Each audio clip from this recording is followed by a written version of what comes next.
Hello everybody, it is Gabriel. I know it's been a long time since we've made a video, but today's a special day and I thought why not? Taylor Swift dropped, out of nowhere, a brand new 8th studio album called Folklore. So we are here to listen to it. I just wanted to say that it's crazy how just yesterday morning she was just like, yeah, I'm dropping an album tomorrow, have fun. And we all just ate that up. We're just living in Taylor Swift's world. Glad to be a part of it. Got my Taylor Swift tour merch. Best day ever. Can't complain. And I got my tie-dye headband on to commemorate the end of the Lover era. Can we just have a moment of silence for the Cruel Summer music video that never happened? So the opening track is titled The One, number 1. Let's give it a listen. Ooh, piano.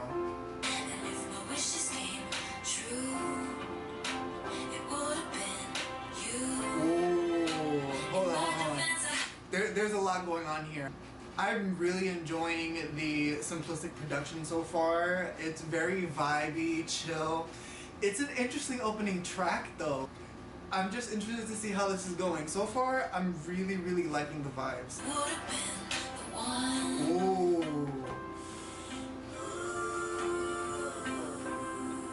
Those harmonies, she knows how to do it, man.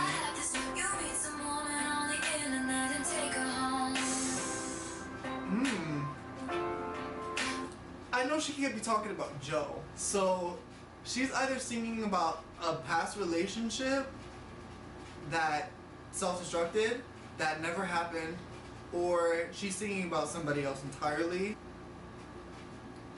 T. Okay, she says roaring 20s, so I'm assuming this has to be a relationship that happened in her 20s. Fair warning, I'm a Taylor Swift fan, not a Taylor Swift stan, so in terms of like her personal life, I know details every now and again, but I don't know when she was dating who at what time. All I know is the Red era, peak. That's all I gotta say about that. So I don't know what was going on in her 20s, who she was with. Maybe it's about that relationship, but wow. Ooh. That bridge. The feels. My thoughts. Not my favorite opening track in terms of the like overall production, but the lyrics.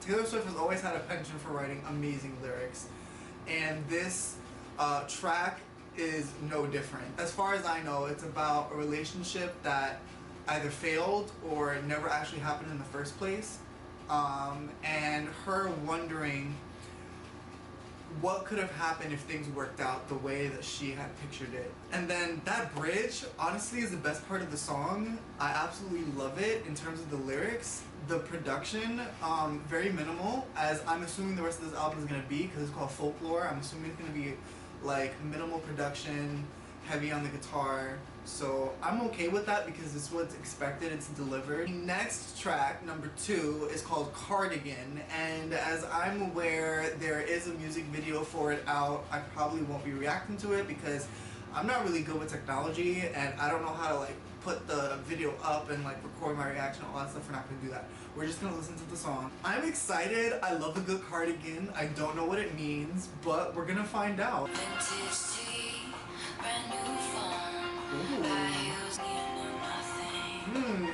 Okay, hold on. This is giving me like Strumbella's vibes, and I'm here for it. For a little bit of the Yeehaw Western, okay? We're about it. It's gonna be that kind of song. I can already feel it. Ooh, okay. I'm digging it.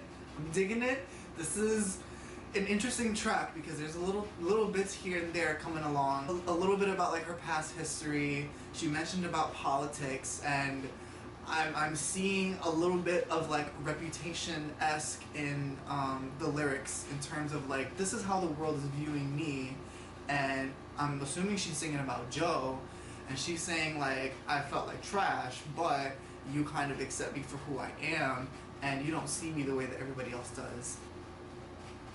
Yes, let's do it.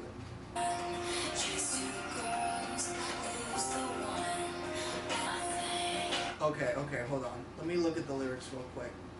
I'm a little bit confused here. Okay, it says, a friend to all is a friend to none. Chase two girls, lose the one. When you are young, they assume you know nothing. I really like those lyrics. I think it's about when you are torn between two people, and the one that's really right for you, the one that really gets you, is the one that ends up going away. And in your youth, you don't really recognize that until it's too late. That's very profound. At least my interpretation of the lyrics were about it. Those low notes, Taylor Swift can do that, okay? And she did. We appreciate the low notes. We always have, okay? Okay, come through with the strings. Ooh, goosebumps. She said, you drew stars around my scars, but now I'm bleeding. Is that in reference to with every guitar string scar on my hand? Probably. I need more time with the lyrics to digest it. There's a lot going on. And again, I'm not 100% familiar with Taylor Swift's personal life. I don't really like follow that. I just really enjoy her music. And I'm trying to understand what's going on in this relationship. It obviously seems like at this point in the song, it's getting rocky. And I'm not entirely sure why. Ooh.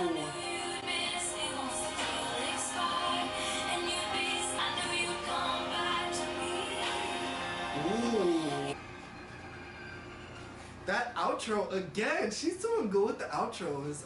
So far, she's really delving deep into like a failed relationship, and her looking back on it, she's still mulling it over in her head, and she's still thinking about what went wrong, what could have been better. And then at the end when she says, I knew you'd come back to me,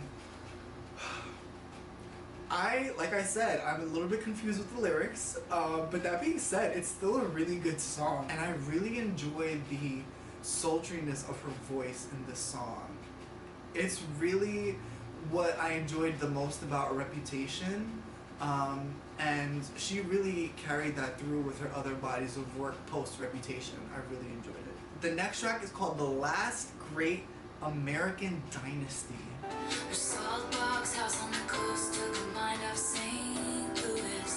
See, already painting a picture in my head, and that is why I love Taylor Swift, and I love singer-songwriters. They have such a great knack for painting a picture in your head and telling you a story. And Taylor Swift is one of my favorite artists that do that. Ooh. Okay. As I'm noticing in this album, there's a lot going on lyrically. As far as I'm understanding, she's singing about a woman who ended up marrying somebody who's fairly rich. The setting is in the past, and so far her husband has died, and people are speculating that she's responsible for it. She had a marvelous time, ruining everything. Ooh, okay, it's gonna be that kind of song. I'm assuming that she's addressing sexism in the US, okay? The chorus is pretty clear about that. They're blaming her for her husband's death. They're saying that who knows what would have happened if they never gotten together. She's mad or crazy. I'm interested to see how this song is gonna play out. Big names blue through the money on the boys. Ooh, okay. So not only is her husband dead, okay, This chick is living it up, and she is not caring at all about what these other people say. She had a marvelous time, ruining everything. I like how the second verse shifts the tone of the second chorus, because now that she's living it up, people are now assuming that she is squandering the inheritance she got from her husband on herself and her friends. And I love how the last line now has a different twist to it when it says she had a marvelous time ruining everything. There's obviously like a shift in perception now. People think that she is ruining this legacy of this family that she's married into. There goes the loudest woman this town has ever seen. Yes! Wait, I'm sorry, I have to stop. Because Taylor Swift is just living her life. She's living her life, and she does not care at this point. And this is the whole point of this album. She announced it in the morning. She turned off those comments. She said, this is my album. You like it, you like it. If you don't, you don't. And that's it. And this last chorus is like, now I am that woman in that town. I'm using my voice to speak on things that I don't necessarily think are right. I am going to share what I believe is my truth. I'm going to be loud. I'm going to ruin your ideas of what you think the world is or what you may think of me. And she said, I had a marvelous time. You go. Yes. Oh. This song is actually giving me, what's that song called? The town with a made up name. The Lucky One. This song is giving me the Lucky One vibes because she's talking about the history of this woman and how things didn't necessarily pan out in particular. Like in The Lucky One, it was her fame and fortune, and in this song, it's about her marriage ending in death and how it didn't necessarily turn out the way that she thought, and now Taylor Swift is looking at that and being reflective on it. I love The Lucky One. People sleep on that song so much, and I'm glad that she's kind of bringing that vibe back. Like that last chorus, oof. The next track is called Exile, and it is featuring Bon Iver. So I made a really big boo-boo. I did not have a memory card big enough to hold me filming this video. So while it was on my camera, it only recorded half an hour of footage, which is heartbreaking because my two favorite songs, Exile and My Tears Ricochet, you couldn't even see my reaction. Cliff notes, Exile is a better version of The Last Time featuring Gary Lightbody. It's a beautiful song, and there's just so much to it that I spoke about, and I'm really upset that it didn't record. The layering of the bridge both times, beautiful. It's probably my favorite duet with Taylor Swift, period. My Tears Ricochet was about like the end of a friendship. Even after the relationship, she is calling this person out on their shenanigans, and just amazing. But we are gonna move on to Mirror Ball. Like, look at that. That's giving me like Soak Up the Sun vibes.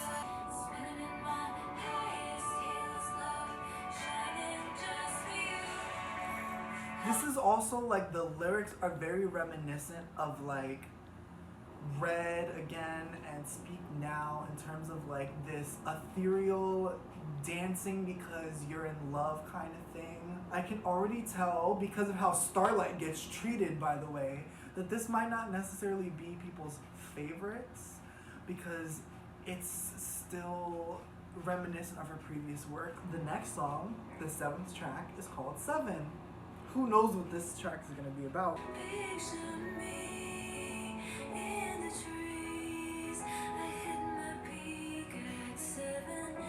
You know what's funny that she says, please picture me in the trees, and it's like, as a storytelling artist, it's like, okay, sure, you want to be in trees, you're in trees, we get it.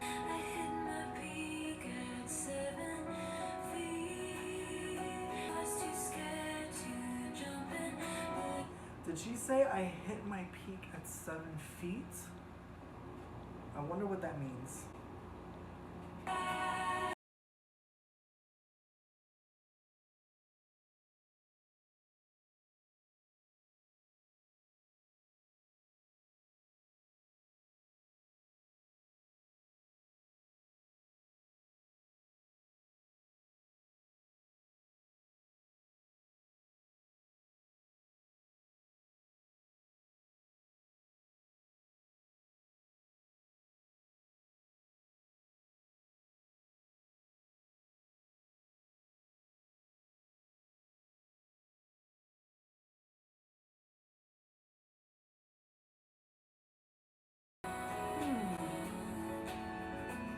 Interesting. I'm still unclear about what this song actually is about, but from what I am kind of gathering, she's talking about someone,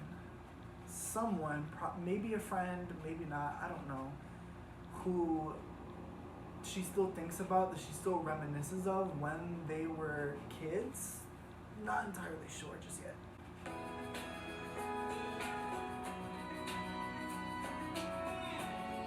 I think this song, by the way, is the most folk out of Folklore. Like, in my head, when I think about a stereotypical folk song, this is what would come to mind. Not a bad thing, just an observation. This is also reminding me of Firefly. Like, when you think of like those songs that would be playing in the background of Firefly, like, I don't know if that would be controversial for some people. Because I can't imagine Firefly fans really being Swifties, but this is giving me Firefly vibes. The show, the TV show, by the way. Ooh, oh my gosh. She's talking about her friend being in a house that is really caving in terms of the relationships within that house. She's saying that it's haunted because of her dad, and she's saying like, come live with me. And the fact that she's talking about herself from a 7-year-old perspective, that's sad. It really is sad that a 7-year-old would be that aware of the situation and like try to remedy it.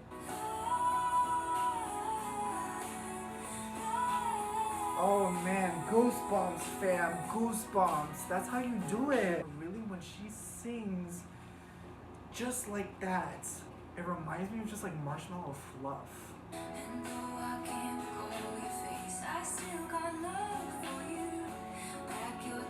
You know, I'm really curious as to why she says that she can't remember this person's face, but she still has love for them. Because I don't remember much of my childhood, but I still remember the people in my childhood. So I'm curious as to why she doesn't remember this person's face. It's interesting. This track is like in the middle for me. I do enjoy the lyrics. I don't necessarily understand them, but what really elevates it for me really is her singing. She just has such a sweet voice, and her range as well, still going into those really deep notes. I'm still in awe of it. I enjoyed it. I wouldn't necessarily skip it if I'm listening to the whole album, but if I'm like on shuffle and this song comes on, I'd probably skip it. So we are officially halfway into the album. The 8th track is called August. I'm just thinking about Will Smith and Jada Pinkett Smith at this point, but I know that there's no correlation, but that's where my mind went.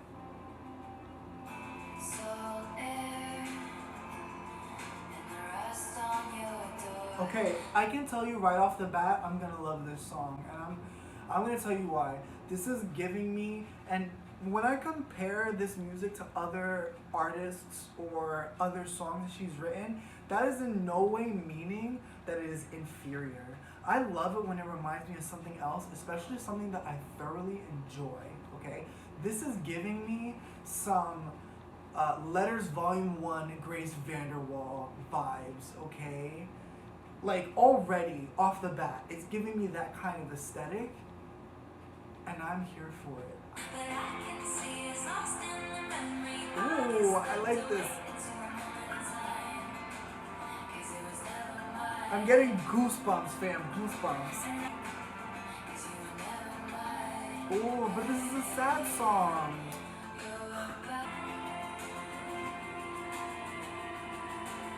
This song is a vibe. We're just vibing to this song, man.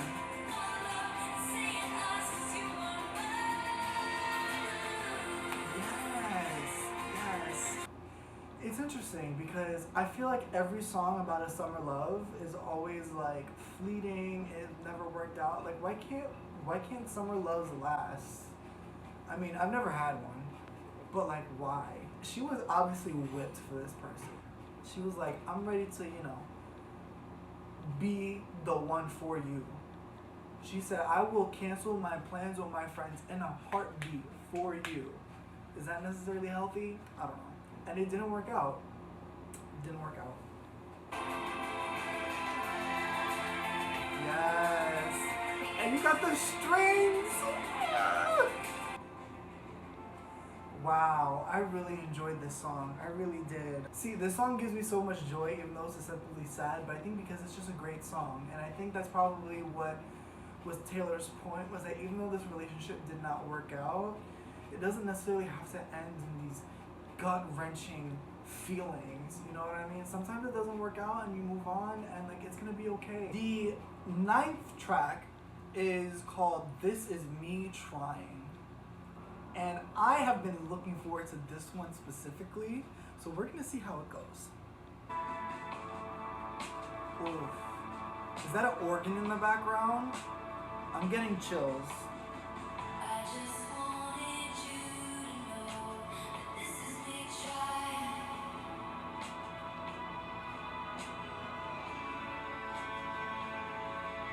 Oh man. Yeah. This is like some of the best parts of Lover in this song. The album. The production, the dreaminess of her voice. Oh man. And but now it's with these like heartfelt lyrics about trying to make a relationship work. And I know that this has to be about Joe. Like I can feel that, and I know that based on like Cruel Summer, that no relationship is perfect. So obviously they've had their ups and downs. It's gotten rocky before, but like she's trying to make it work because she knows that they are really really good together. I'm already obsessing over the song. And my words shoot to kill when I'm mad. I have a lot of regrets about that. Okay, hold on. Because now I'm mulling it over in my head. In the second verse, it makes me think that she's talking about herself. I think this is going to be a mental health song, and honestly... Pouring out my heart to a stranger, but I didn't pour the whiskey. I just wanted Okay. Pour my heart out to the stranger, but I didn't pour the whiskey. Maybe she's trying to not rely on alcohol anymore to help her process emotions. Maybe. Let's continue.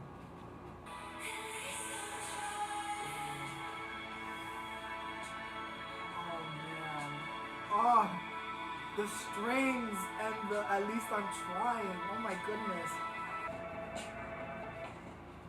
Oh man. This is my interpretation of the song. I do think it's more of a mental health song than a relationship song, even though she's alluded to a relationship. Maybe she's talking about herself. I'm not entirely sure. Again, that bridge. She says, it's hard to be at a party when I feel like an open wound. It's hard to be anywhere these days when all I want is you.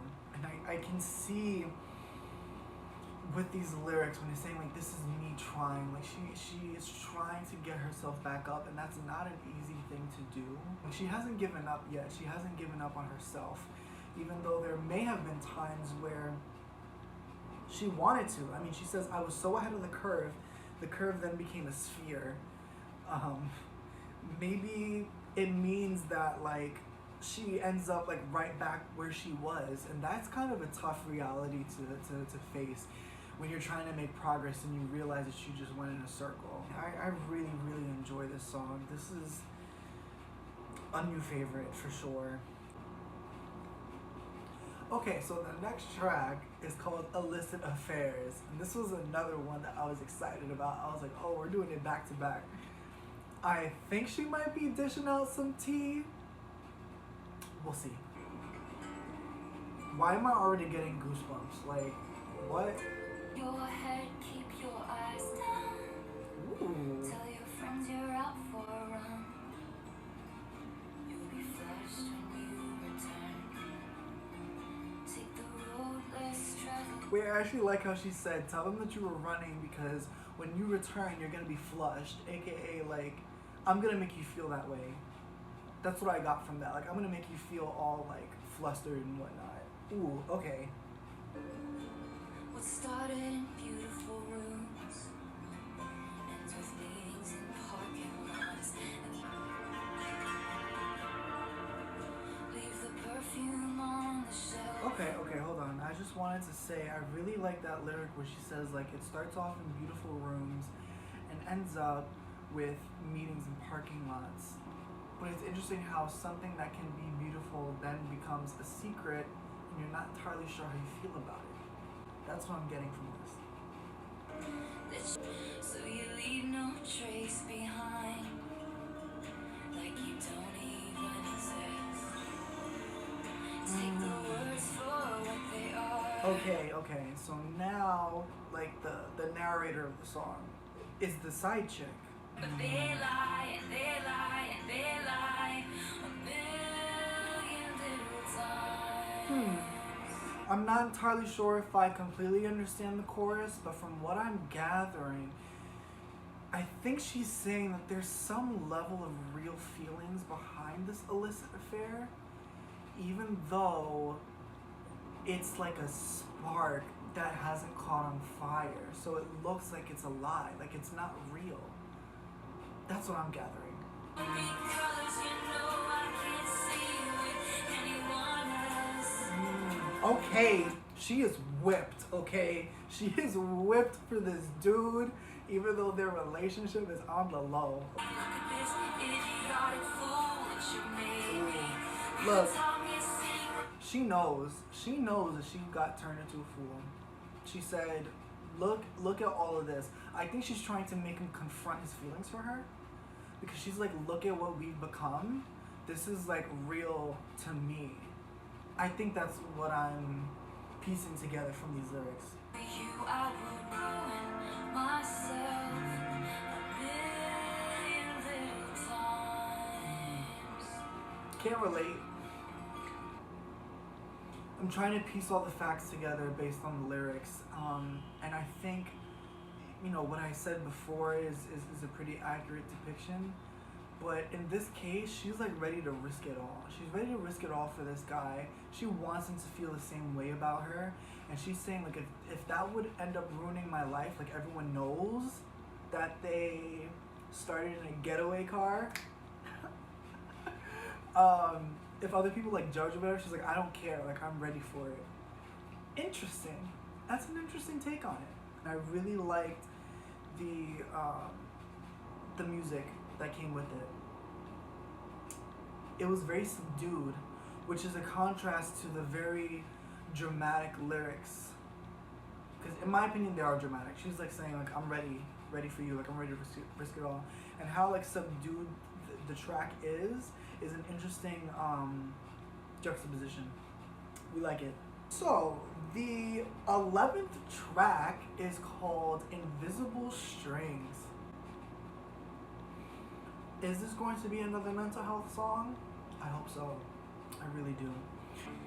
Isn't it just so pretty to think all along there was some invisible string Ooh, okay. tying you to me? Ooh, man. Oh my. I love that part.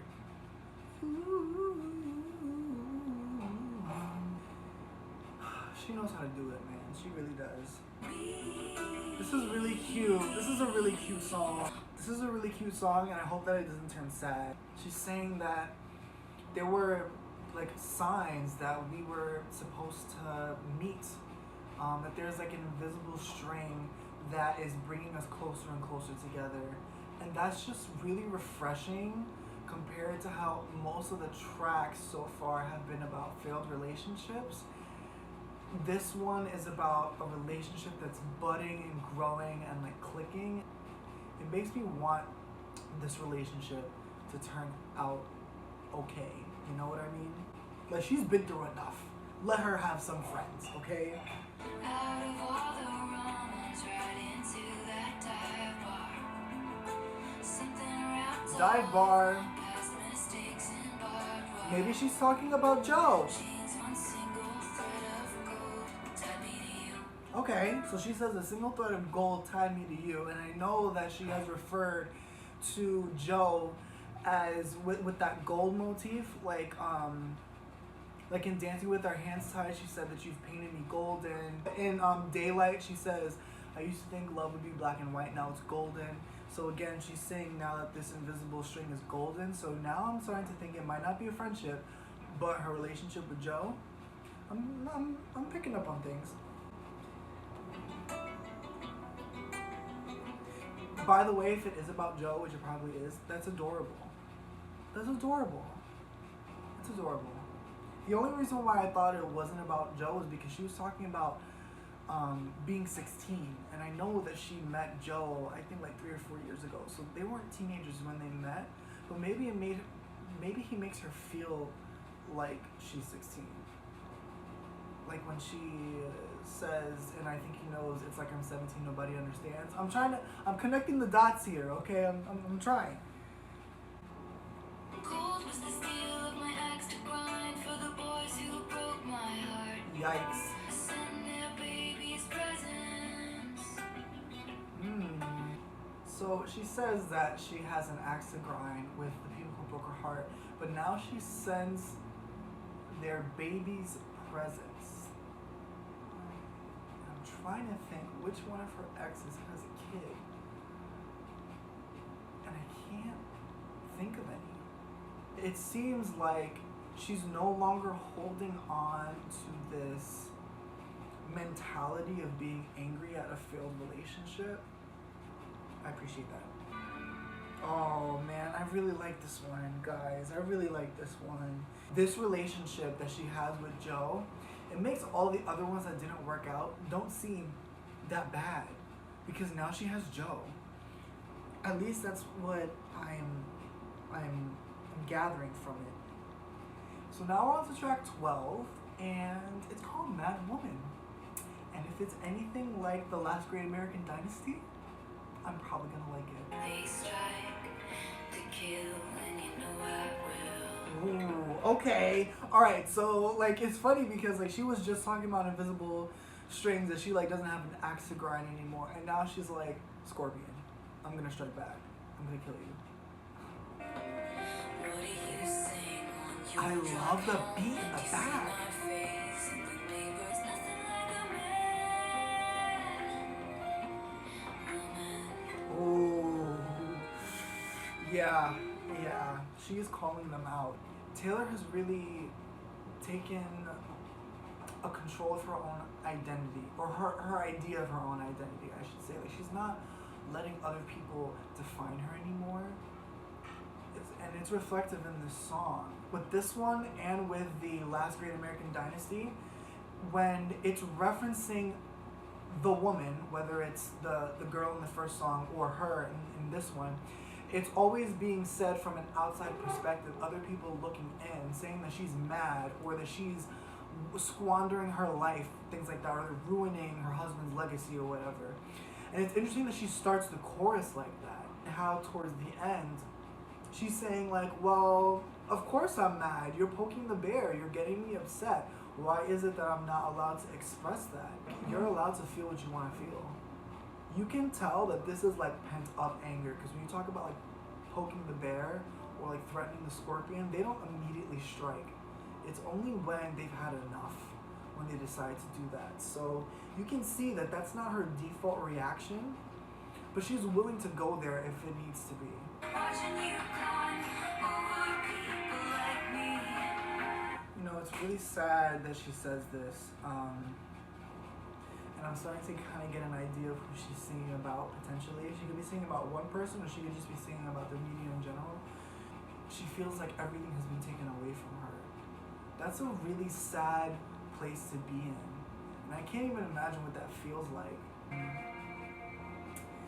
Yep, I enjoyed the song. If I'm being nitpicky, the only thing that I don't necessarily care for is the guitar being like fiddled with in the background. I feel like it's a little bit jarring compared to like the strings and the piano in the background, and maybe that was on purpose. I don't know. What you paint of a person is really reflective of you more than it is of that person, because it says you made her like that. The way that Taylor has dealt with her past relationships and even her current one, like, you make of it what you do, but you may not necessarily know all the facts. So I really appreciated this song. I really enjoyed it. So the next song is called Epiphany. Already with the ethereal opening, we love it. Sounds like the ocean.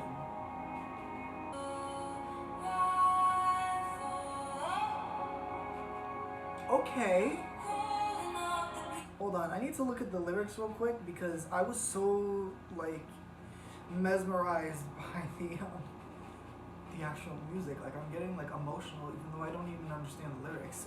It says, keep your helmet, keep your life, son, just a flesh wound. Here's your rifle. So we're gonna be talking about war now, apparently. Either a physical one or a mental one. Let's see how it goes.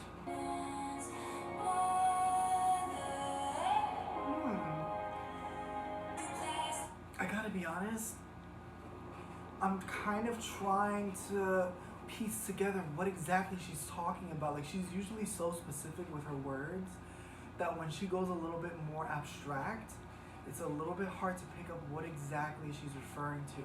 Like, she's talking about a war or a soldier, and then she's talking about someone's mother, someone's daughter. So maybe it's like the war of feminism, like women coming together to fight for their rights or whatever.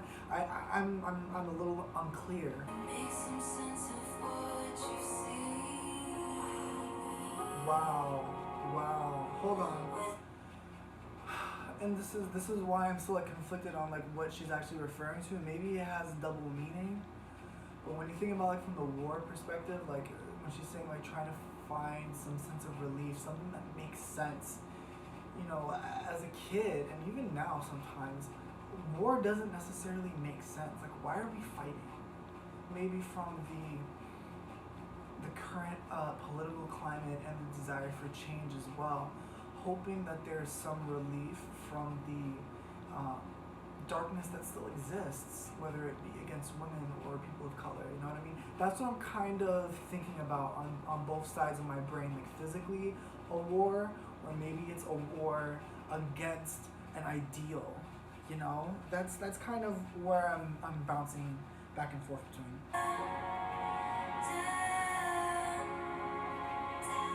See, and then she says, with you I serve, with you I fall down, and that kind of reminds me of, you know, this movement that exists, right? Of people coming together and fighting for change. And I know that she's been more vocal about this before, so I'm kind of leaning towards that side, but then also like this war motif that's being discussed. I don't know. Ooh. Those vocals in the back, yes. The layering? Oh my gosh. Again, I'm gonna have to like mull it over a little bit more and like maybe do some research. I'm not 100% sure of like what the lyrics actually mean, but the song is gorgeous to the ears. So, let's see. So we're on track 14 now. It's called Betty, and whether it's about Betty Cooper or Betty White, we already are drawn to this song. So let's just give it a listen. Again, this song is almost 5 minutes. I'm just really surprised that she's coming out with these songs that are like fairly long. I appreciate it. Thank you. Not only for giving us an album after 11 months, but giving us albums that have length to it. Watch her like not come back for another album in like 2 years. Watch. I'm calling it down. Okay. Ooh, a harmonica. Okay. Ooh. Ooh, okay. A few things. First of all, I think it's so funny because I can imagine like Taylor rolling up to this party and Betty's like, nah, you gotta go. Goodbye. Get out of here. I don't want you here. That's one. Two, Just a Summer Fling makes me think that she was with Betty's man. That's scandalous.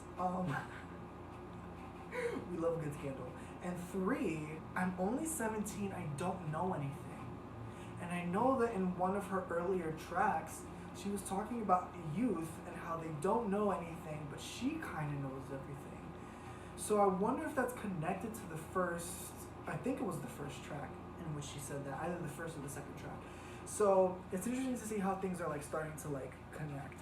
And also, even though they're talking about being 17, I already don't trust that because in Invisible Strings, she talked about being a teenager, when in reality she was singing about Joe. So maybe she's singing about somebody recent, but I couldn't imagine that happening. Even though she did talk about being in a getaway car, but I'm trying to connect dots that aren't there. Let's just continue.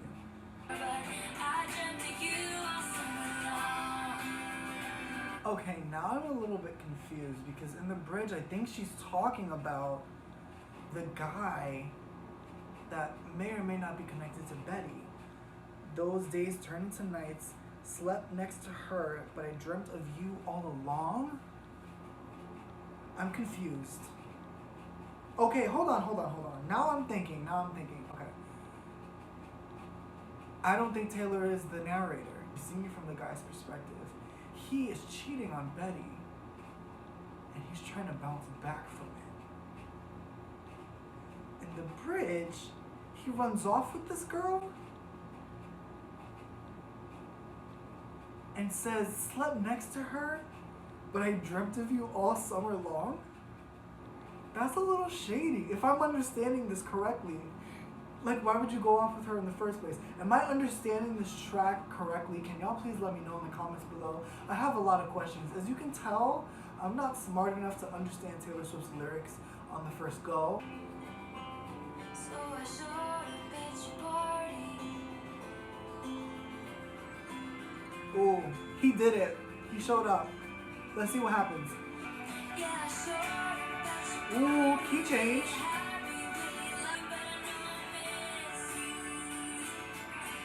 All that little country twang came back. Okay. Wait, hold on. Ooh. He says standing, she says, well, he, I'm assuming that the narrator's the guy, standing in your cardigan. So this must be the guy that she was talking about in Cardigan, where she said, I felt like a cardigan, like being discarded on the floor, but you picked me up and wore me and said, like, I like this. So I'm wondering if Betty's the narrator for Cardigan. I'm trying to connect the dots. But it says kissing in my car again, so they got back together, which I think is interesting because Homie was given some pretty lame excuses. He was like, oh, I'm only 17. I don't know any better. And I'm like, I don't know how I feel about that. I mean, if they want to make the relationship work. But Homie was two-timing Betty. And like I said, whether it's Betty Cooper or Betty White, we want her to be happy. Don't know how I feel about the ending of this song, but I really enjoyed this track. It was very, very reminiscent of like first album Taylor Swift, in terms of like the country vibes to it. The twang, the harmonica. Track number 15 is called Peace. Okay. The guitar's harmonizing. I like that. Just around the corner, darling, 'cause it lives in me. Ooh. No, I could never give you peace. Ooh, okay. Would it be enough if I could never give you peace? That's interesting. I'm not entirely sure what she means by that. But she's saying that like she wants to be that person for, I'm assuming Joe. She wants to be that person for Joe, like that one person that he can rely on, that he can trust, and that they can just be like partners together.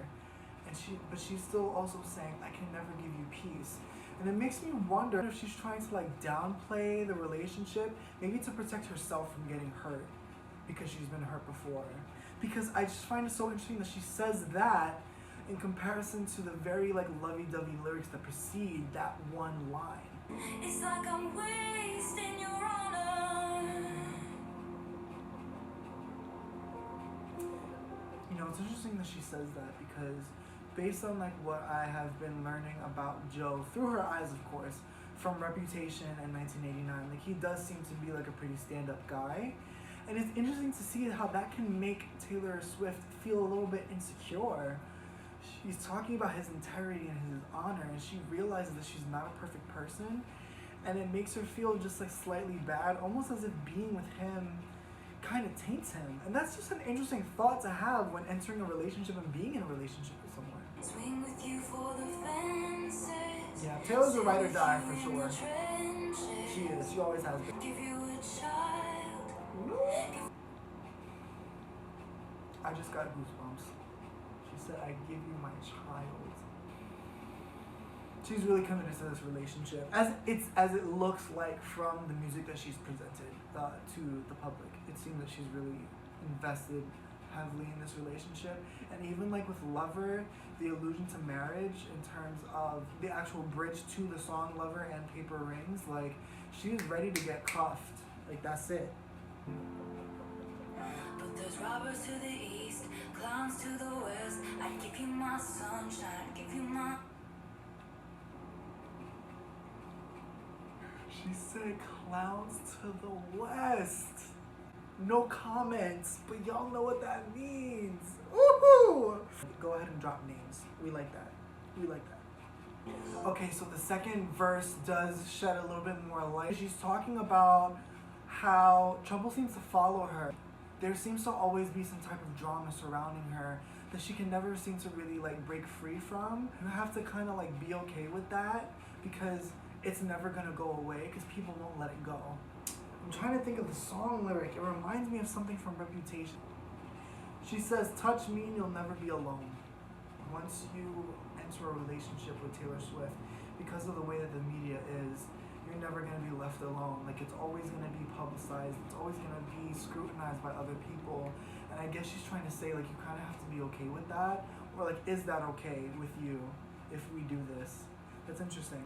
We are on the last track, and honestly, I am sad that it's almost over. So we are going to sit, listen, digest, and really enjoy the moment of Hoax. My eclipsed sun, this has broken me down. Oh, man. Give me a reason.